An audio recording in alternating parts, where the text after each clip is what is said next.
You tolerate somebody who looks at the world through the same lenses that you do and is not afraid. And is not afraid to move in ways where you are terrified of moving in.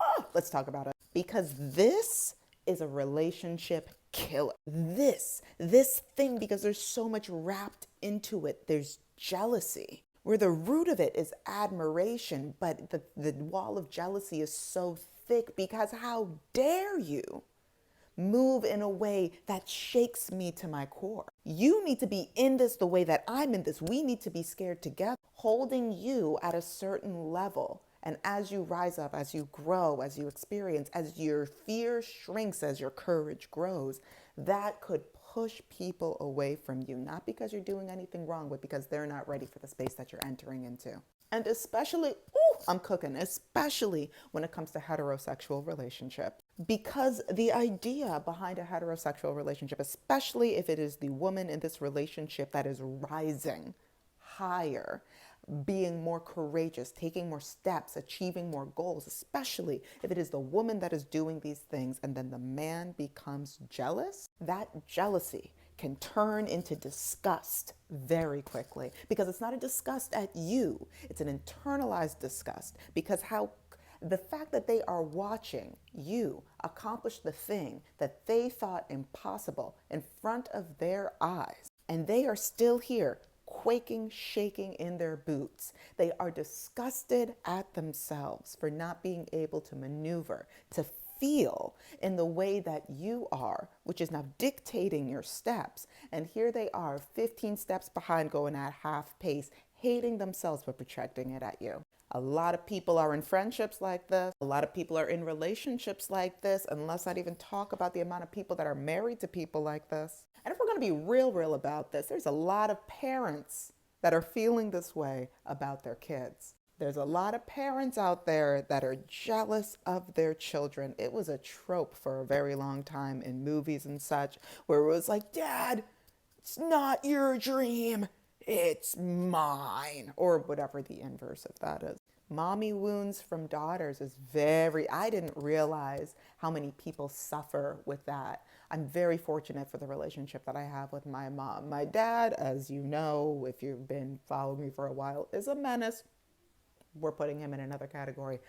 But when a parent, somebody that is supposed to guide you through childhood, adolescence, adulthood, somebody that you're supposed to look up to as a source to dictate your steps, is jealous of you. And that jealous grows to disgust, anger, rage. I can't imagine that. And if that is your struggle, I am so sorry. But none of this means that you have to slow down. None of this means that you have to stay in relationship with the people that are hoping, praying, actively putting energy to work for your downfall. So that way you could be on the same level again. Ending relationships is never fun. It's never comfortable. It's never a thing that I personally want to do. But sometimes it's necessary. It's pruning. Unless all of the energy, like think about a plant. Sometimes you got to do a little snip, so that way you're not putting energy into dead branches. But of course, when you do a little snip, then the energy gets rerouted to the branches that are live, that are thriving, that are fruit producing.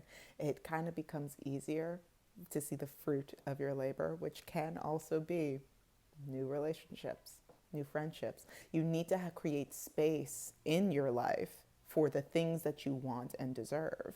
And if the things that are undermining you, that are jealous of you, that hate you, that are rageful towards you, that feels disgust towards you, that acts in ways that are counterproductive for the life that you're trying to lead, the energy you're trying to invite into your life. But if those things are in your life, because that's a you choice, that's a you choice. You get to choose who's in your life, because you're the only conductor for the train that is you, right? So if you get to choose who's in your life and you're feeding energy into these relationships that are hurting you, then the things, the people, the events, the opportunities that are much better for you, they're not going to have anywhere to sit. There's going to be nowhere for them to grow. You didn't prune. This is going to be a good year. This is going to be a good year. Like the way that I already feel it in my core that 2024 is going to be a good year personally, and astrologically, but that's a conversation for another day. You can't take everyone everywhere. And that's going to have to be fine. That's going to have to be fine. You literally can't take everyone with you through the entire journey of your life.